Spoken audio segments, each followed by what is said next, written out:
Oh, bueno, muchas gracias. Perdón, ¿se me escucha? Ok. Bueno, muchas gracias por la invitación.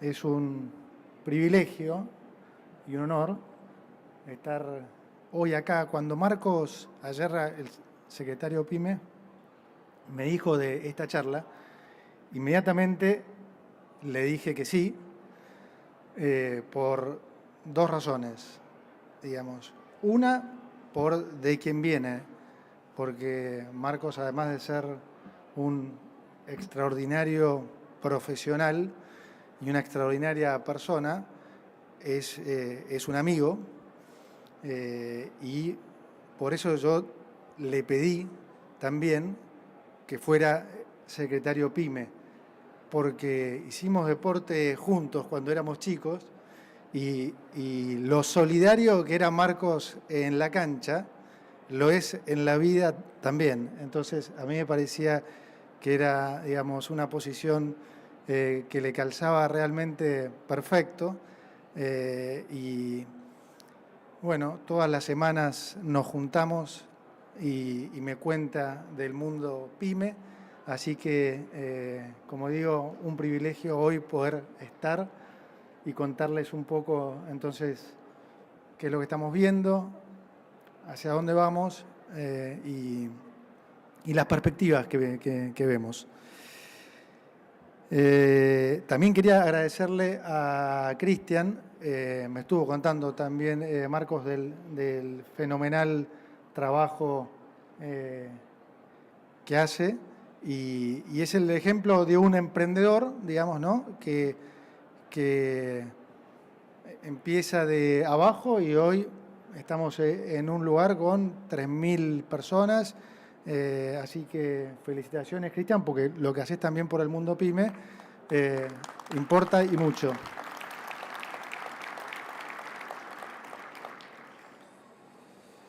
Bueno, cuando arrancamos en el gobierno, le digo, me cuesta mucho concentrarme porque hay tanto ruido afuera, así que si me pierdo, ustedes me dicen y vuelvo, pero le decía que cuando arrancamos en el gobierno, el mayor desafío era, obviamente, desactivar la bomba atómica que nos habían dejado. Era evitar la crisis que todo el mundo decía que era inminente. A mí me lo decían particularmente, digamos, antes de cuando se decía que podía ser, me llamaba gente importante para decirme, no agarres porque no hay ninguna posibilidad de que esto no explote.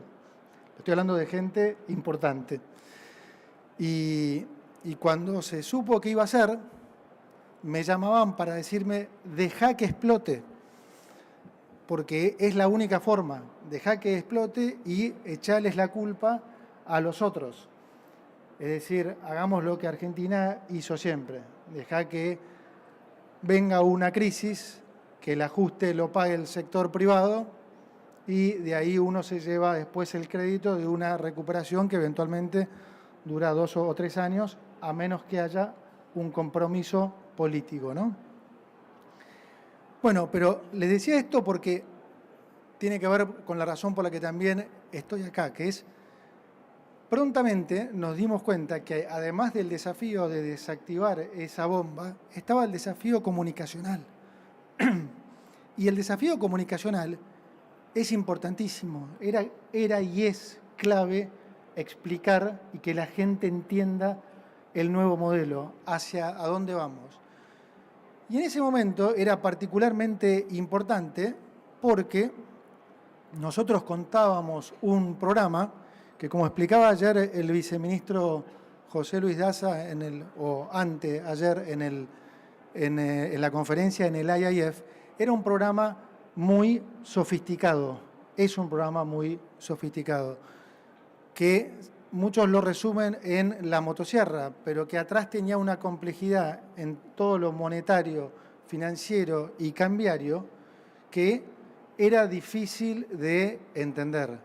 Entonces, nosotros teníamos que también combatir no solo con esa herencia, sino con muchos de nuestros colegas y periodistas que tal vez porque no entendían, o tal vez por conveniencia política o por lo que fuera, les gritaban a ustedes, corran que va a explotar.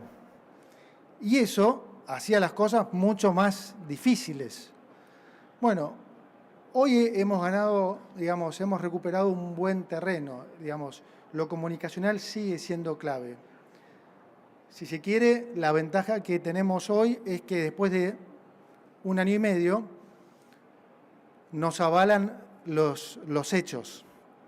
Entonces, cada vez es más complicado para esta gente inculcarles temor. Recordemos que al principio habíamos llegado al equilibrio fiscal en el primer mes. Recuerden que le damos 15 puntos de déficit consolidado, 5 puntos en el Tesoro, 10 puntos en el Banco Central. Cuando eliminamos el déficit del primer mes, ¿qué les decían todos? No puede ser, esto es de corto plazo, Caputo se sentó en la caja, esto no puede durar. Bueno, ya llevamos 1 año y medio, creo que esa es una batalla ganada. Pero después dijeron, es imposible que no devalúen. Marzo, abril, no pasan de marzo, no pasan de abril. Cuando pasaban los meses, corrieron el miedo hacia la inflación. No, pero la inflación no puede bajar de 8. Después no podía bajar de 4, después no podía bajar de 3, después no podía bajar de 2. A medida que la inflación bajaba, había que buscar algún otro argumento. Entonces arrancaron con, no, va a ser a costa de una recesión infinita. Colapsa la economía. Pasó 1 año, nivel de el estimador mensual de actividad económica, diciembre de 2024 contra diciembre de 2023, subió 6%. Empezaron a haber cada vez menos excusas. Entonces empezaron con el tema del fondo. Imposible que arreglen con el fondo. Están atrapados, no pueden salir del cepo, jamás van a convencer al fondo. Entre nos, de vuelta, agosto, septiembre del año pasado, la conversación de qué era lo que íbamos a hacer con el fondo, creo que duró 15 minutos. Todo lo que fue la negociación con el fondo, después se debió a cuánto tenía que ser el monto y cuánto tenía que ser el desembolso inicial. Pero una vez más cumplimos con lo que dijimos. Nosotros les dijimos que íbamos a salir de las restricciones cambiarias cuando no fuera una situación de estrés para la gente. Pero igualmente, ¿no? Hay que luchar contra eso, porque de vuelta, recuerden marzo de este año, a cuántos de ustedes probablemente los convencieron de, no, cuando salgan del cepo se dispara, no hay forma, se dispara, ahora sí. Pasó de vuelta lo que habíamos dicho, salimos, no hubo ningún estrés, el dólar cayó, tendió a converger más hacia el precio del dólar oficial. El famoso miedo del traslado a precios hoy no está. La inflación cayó al 1,5%. La mayorista estamos en deflación. Recuerden que venimos del 54% en diciembre del 2023. Último mes dio deflación. Entonces ahora, hola chino. Entonces ahora trasladamos la problemática a, no, pero el déficit de cuenta corriente, ¿no? Si que el dólar flote, no flota. Sí, muchachos, el dólar flota. El dólar flota, sin intervención. Si a alguno le parece que está barato, como decimos, puede ir y comprar. Está en todo su derecho, lo puede hacer, no hay ningún problema. Pero el dólar flota.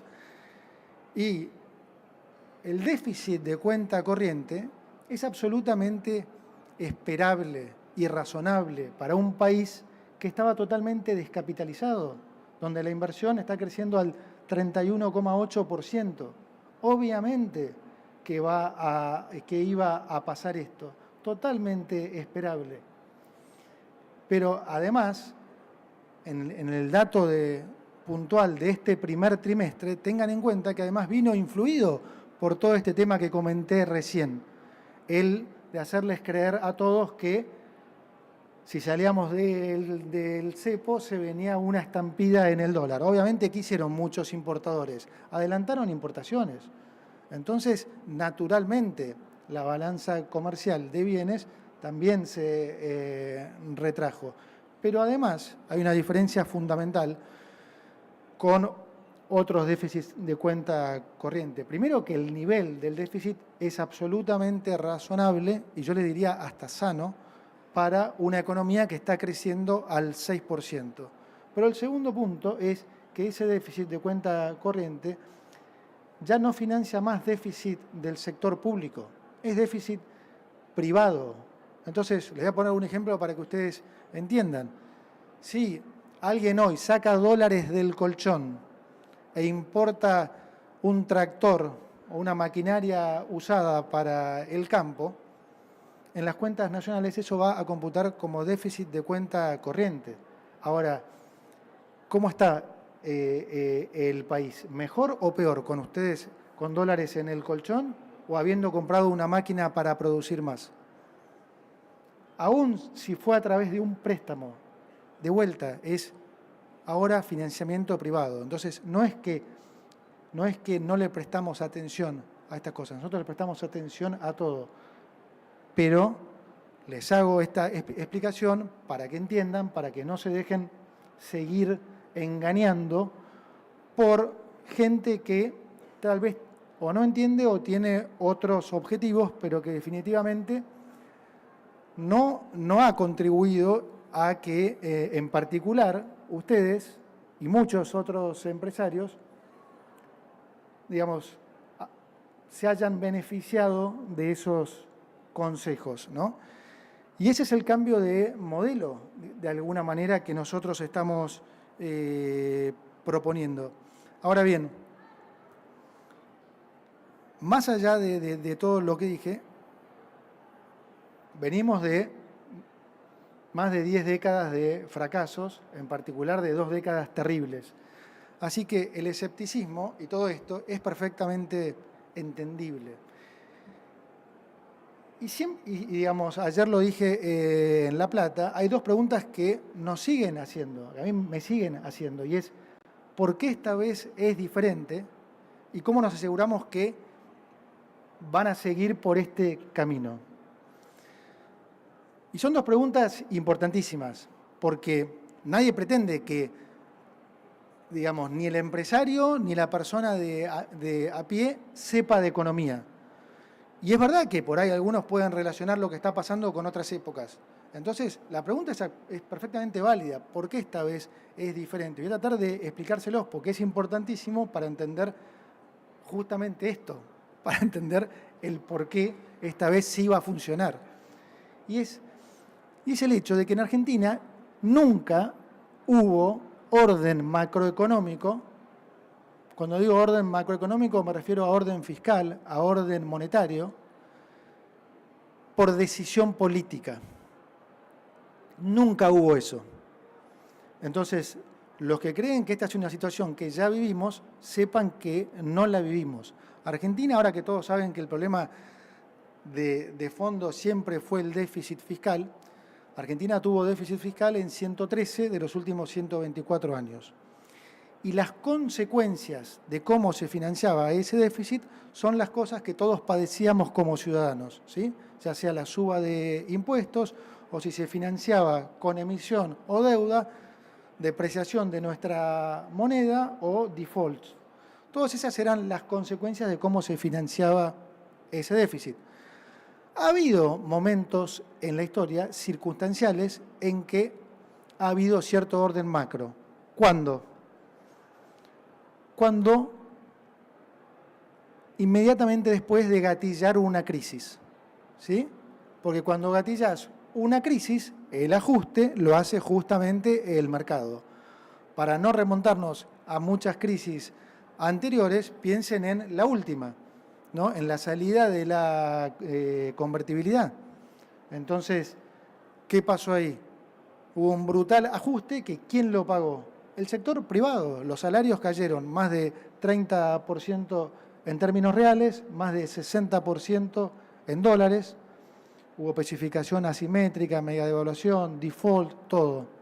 De vuelta, ¿quién lo pagó? Ese ajuste, el sector privado. Ahora, después, cuando el mercado hace ese ajuste, naturalmente las cuentas públicas se ajustan y hay 2, 3 años de orden. Y seguramente todos se preguntaron muchas veces, ¿por qué nunca dura ese orden? Por lo que acabo de decir. Porque no había nunca decisión política de tener equilibrio fiscal y orden monetario. ¿Sí? Se llegaba a esa situación no por vocación, como ahora, sino por accidente, porque gatillábamos una crisis. Entonces, la gran diferencia con este momento son esas dos cosas, que esta vez nosotros evitamos esa crisis y le hicimos pagar el costo del ajuste al sector público. Y fíjense la diferencia de haber gatillado una crisis. Les acabo de decir que los salarios a la salida de la convertibilidad cayeron más de 30% en términos reales, más de 60% en dólares, la economía cayó 11%, ¿sí? Y en este caso, los salarios reales ya están por arriba de los niveles de noviembre del 2023, 15% arriba de los niveles de diciembre del 2023. Los salarios en dólares se multiplicaron subieron más de 150%, la economía subió 6%. Hay mucha gente que está tirando los libros por la ventana porque no hay prácticamente antecedente de un ajuste del gasto público del 30% que traiga aparejado una recuperación económica como la que se vio el último año. Entonces, digamos, esto por un lado, y por otro lado, ¿qué garantiza que esta vez, que vamos a continuar? La decisión política de hacerlo. Este es un gobierno que tiene la característica de decir lo que va a hacer, ¿no? Y, digamos, hacer efectivamente lo que dice, con el agregado que hoy nos avala, que además está pasando también lo que les dijimos siempre que iba a pasar. Y eso es extremadamente importante, porque eso nos ha permitido recuperar credibilidad. Y la credibilidad es una materia prima clave a la hora de hacer política económica.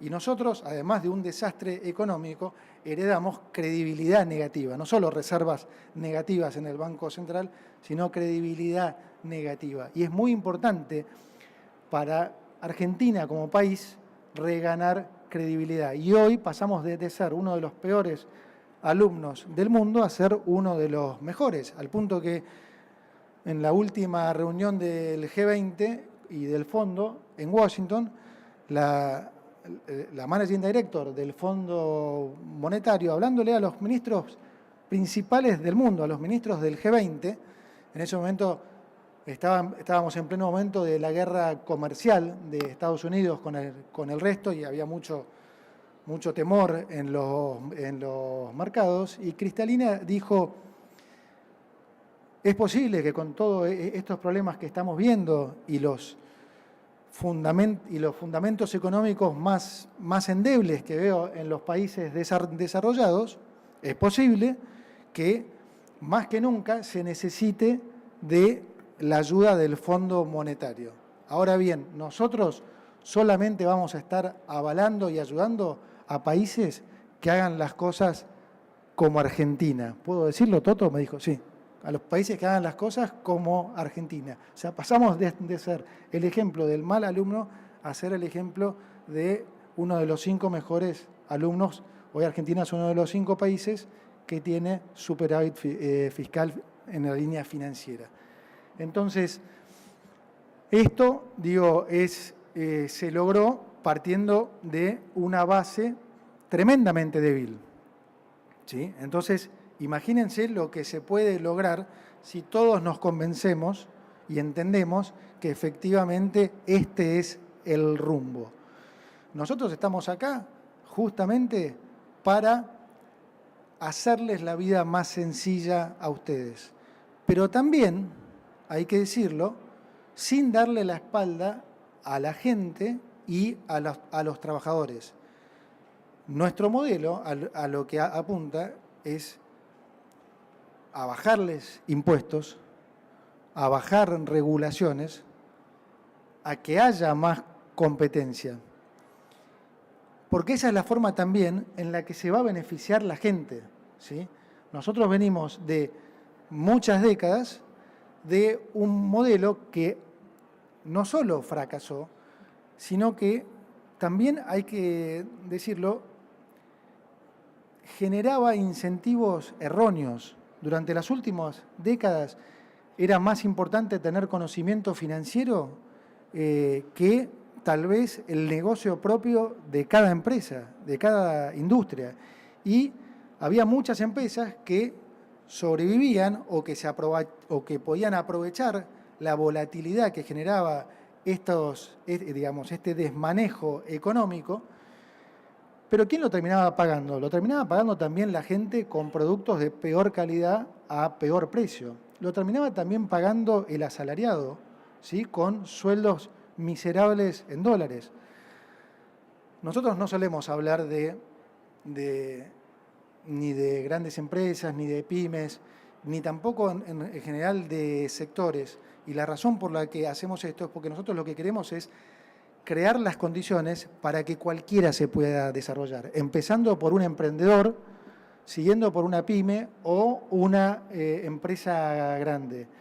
Pero hago este comentario porque iba a hacer un pequeño paréntesis, un ejemplo, cuando decía recién del tema de los asalariados, del caso de la construcción o de los diferentes sectores. Acá, lo importante, si yo tuviera que decirles un humilde consejo, yo les diría, no pasa tanto por el sector o por la empresa, pasa por la iniciativa que ustedes tomen, ¿sí? Hay muchas empresas de sectores que les está yendo bien, que les ha ido muy mal. ¿Y por qué les ha ido mal? Bueno, tal vez porque estuvieron mal asesoradas, o tal vez porque no pudieron cambiar ese chip. Hasta hace 18 meses el negocio siempre fue sobreestoquearse y esperar, porque siempre iba a haber alguna devaluación o una mega inflación donde yo iba a poder fijar el precio en cualquier lado y me lo iban a convalidar porque no había precio, porque no se sabía, no había precios de referencia. Entonces se convalidaban negocios que, digamos, no funcionaban bien.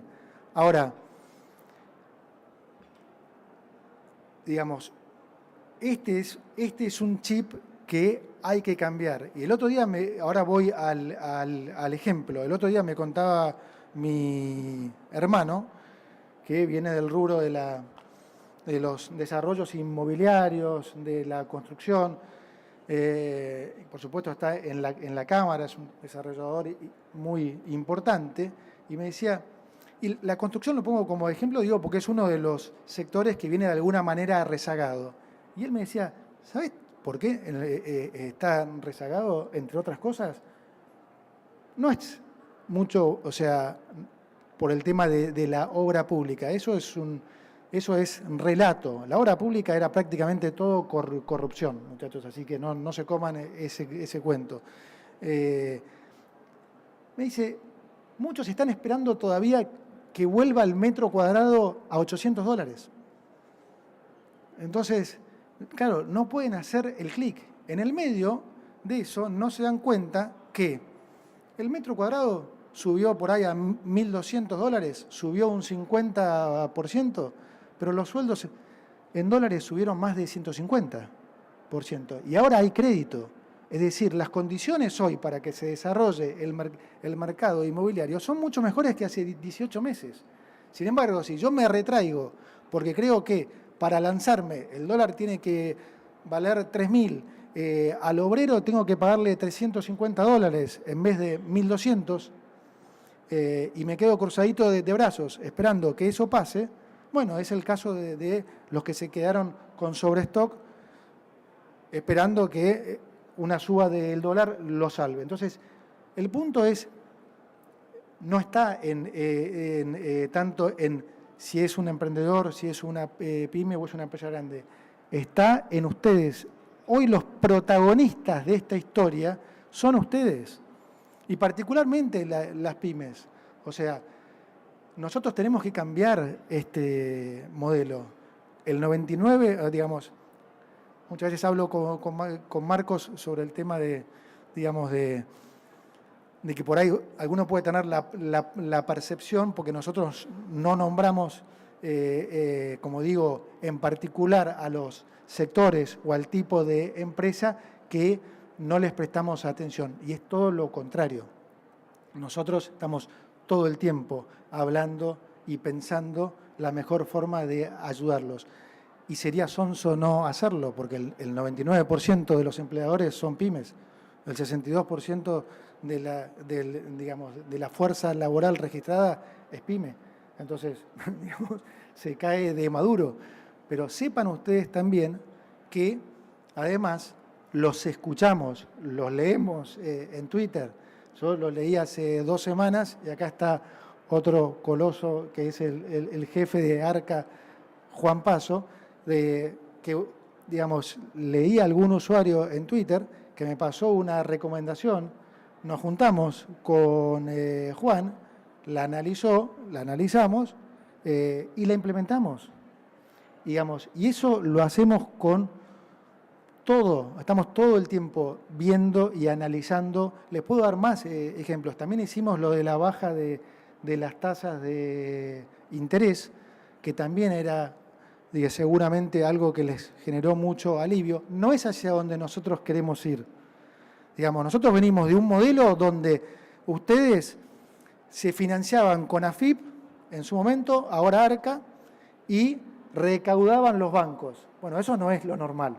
Lo normal es que los bancos presten y Arca recaude. Ahora, entendemos perfectamente que hay una transición. Y en esta transición, por ahora, las tasas para muchos son altas, otros todavía no tienen acceso al crédito. Entonces también nos juntamos con Arca y dijimos, ok, bajemos las tasas a la mitad. O sea, sepan que los estamos escuchando y que los estamos atendiendo. Lo que pasa es que hay cosas que podemos hacer y hay otras que no. Y, digamos, leemos todas, pero no se pueden, digamos, hacer todas. Hay muchas que van a venir digamos, y probablemente en el no largo plazo, en los próximos 12 meses, pero, digamos, esto es un proceso, no podemos pasar de un modelo a otro de un día para el otro. Eso que siempre habla el presidente de no ser libertarados, somos libertarios, no libertarados, ¿no? Bueno, ese es un poco el punto. Entonces, el tema del, como digo, del cambio de chip es fundamental. Nosotros, desde este lado, nos comprometemos a lo que ya hemos hecho, porque ya les hemos dado prueba de esto. Fíjense que nosotros, en medio de cerrar un déficit fiscal de 5 puntos, bajamos más de 2 puntos en impuestos. Eso...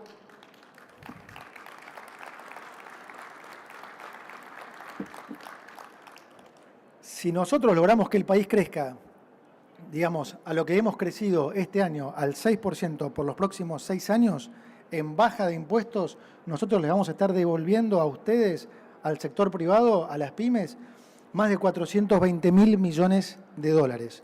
Entonces, ese es el modelo que nosotros vamos, ¿sí? Que es muy diferente al otro. Las provincias, digamos, también se están beneficiando con el crecimiento y una mayor recaudación. Ahora, ¿qué hacen? ¿Qué hace Kicillof en la provincia de Buenos Aires? ¿Aprovecha esa suba para bajar impuestos? No, lo sube. ¿Qué hacen los intendentes kirchneristas? ¿Les bajan las tasas, aunque no tengan ninguna contraprestación? No, se las suben. Entonces, ese es el cambio de modelo. Nosotros, como digo, vamos a bajar impuestos, a desregular, a abrir paulatinamente la competencia para que se pueda beneficiar la gente con bienes de mejor calidad a mejor precio. Y de este lado, ¿qué es lo que les estamos de alguna manera abriendo los ojos para que hagan? Hay que empezar a pensar en ser eficiente y en invertir. ¿sí? De vuelta, hace muchos años que en este país no se invierte, hace décadas que se piensa más en lo financiero que en lo estrictamente comercial. Entonces, ese es el clic que hay que hacer. ¿Va a pasar esto de un día para el otro? No. ¿Es un proceso duro? Sí. Pero es el camino, es el único camino. Ya hay evidencia empírica, siempre la hubo, pero nosotros la hemos vivido en carne propia, sobrada evidencia empírica que el otro modelo es el que no funciona. El otro modelo es el que nos llevó a más del 54% de pobreza, es el modelo que nos llevó a hiperinflaciones, a defaults, es todo lo que, digamos, hemos padecido durante décadas en Argentina. Ya sabemos que eso no sirve. Ahora estamos en un modelo donde de vuelta ya empieza a haber evidencia empírica, no son las promesas mías hace 18 meses o del equipo económico. Ustedes ya empiezan a ver los resultados. Y es cierto que hay mucho por hacer, mucho, pero es cierto también que hemos hecho mucho, muchísimo en 18 meses. Lo hablábamos con Marcos ayer y me lo anotó, porque son tantas las cosas que realmente me gustaría leérselas, que cosa que no suelo hacer, pero son demasiadas para memorizarlas, ¿no? Desde Arca hemos acompañado, pero con la suspensión de embargos por todo el 2024, con las moratorias, con las facilidades de pago que aún siguen vigentes con plazos de hasta 60 meses y, como dije, con la reducción de 50% en las tasas de interés. Recientemente el derecho de la PYME que le den un plazo de aviso, que me lo habían puesto justamente por Twitter, estos 5 días de aviso previo antes de embargar. Acompañamos a los exportadores eliminando los DEX a más de 4.400 productos industriales, productos lácteos, porcinos, economías regionales. Disminuimos los DEX mientras pudimos en maíz y soja, los continuamos para la cosecha fina. Abrimos mercados en más de 20 países para cárnicos, porcinos, aviar, frutos secos. Mejoramos el sistema de importaciones temporarias y repostock. Mejoramos el buce. Mejoramos el exporta simple. Eliminamos la prohibición de exportación de cuero y ganado en pie. Eliminamos la brecha, ¿no? Lo cual me puntualizaba Marcos muy bien, está generando un efecto importantísimo en los freelancers que se están formalizando. En el 2024 hubo un récord de 20.000 freelancers exportadores por más de 200 millones de dólares. Y sigue. Acompañamos a la industria, el comercio y también el agro con la normalización de los pagos al exterior. Eliminamos el impuesto país. El impuesto país era 1,5 puntos de producto. Eliminamos las IRAs, la baja de aranceles de insumos difundidos, la flexibilización de reglamentos técnicos, la flexibilización de importaciones por courier, el restablecimiento del certificado de exclusión por acumulación de saldos de IVA y ganancias, que tanto nos reclamaban también. También acompañamos la operación diaria de las pymes con el centro de ayuda pyme, eliminamos el RUTA, eliminamos las retenciones de IVA y ganancias por venta electrónica, eliminamos la ley de góndolas siniestra esa, y el CIFIRE y el CIPRE, y presentamos la reforma laboral completa en el DNU 70, que como ustedes saben no pasó porque la frenaron los gremios, pero por lo menos por la ley bases pudimos duplicar a 6 meses el periodo de prueba, eliminamos las multas por falta de registración, habilitamos la figura del monotributista que ahora puede contratar a 3 monotributistas, es decir, se hicieron un montón de cosas, podría seguir y seguir. Ahora, obviamente que sabemos perfecto que hay un largo camino por recorrer también y que hay cosas extremadamente importantes. No nos puede, o sea, a ver, dos obvias por decir, la eliminación del impuesto a los débitos y créditos. La reforma laboral. La reforma laboral es la más importante de todas las reformas. el daño que está haciendo la actual estructura laboral es realmente indignante. Es indignante. Ahora, por supuesto que nosotros no podemos normalizar que la cantidad de empleadores no crezca desde el 2007, desde los últimos 18 años, que sigamos en 540.000 empleadores. No podemos normalizar que el empleo no crezca desde el 2011. O sea, la reforma laboral es algo fundamental. Y por supuesto que nosotros tenemos trabajado esto. Ahora, entiendan ustedes que, de vuelta, esto tiene sus tiempos, porque del otro lado está la gente que no tiene ningún interés en que al país le vaya bien. Es más, para recuperar lo que ellos ven como el negocio, porque para ellos la política es un negocio, necesitan que al país le vaya mal. Entonces, por definición, cualquier cosa que nosotros presentemos en el Congreso, siempre se van a estar oponiendo. Cualquier cosa que propongamos que les vaya a servir al país, va a encontrar esa resistencia. Entonces, el mensaje que yo quiero pasarles es que estamos todos juntos en esto. Este sistema que nosotros proponemos, lo hablábamos con Marcos cuando veníamos para acá, es el mismo que les sirve a ustedes. Es decir, nosotros estamos acá para servirlos a ustedes. Venimos acá por estos años con el único objetivo de poder transformar el país de forma tal que, como dije antes, desde un emprendedor, ustedes, una empresa grande, todos puedan desarrollarse más, pero de vuelta a favor de la gente también y a favor de los trabajadores. Podemos hacerlo juntos. Yo no tengo ninguna duda que esto es lo que va a pasar, que Argentina va a ser el país que más va a crecer en los próximos 30 años. Hoy ya es el país que más crece en el hemisferio occidental y están todas las condiciones dadas para que entre todos construyamos ese país que soñamos, en particular los que somos grandes, para nuestros hijos y para todos los que quieran habitar el suelo argentino. Muchas gracias.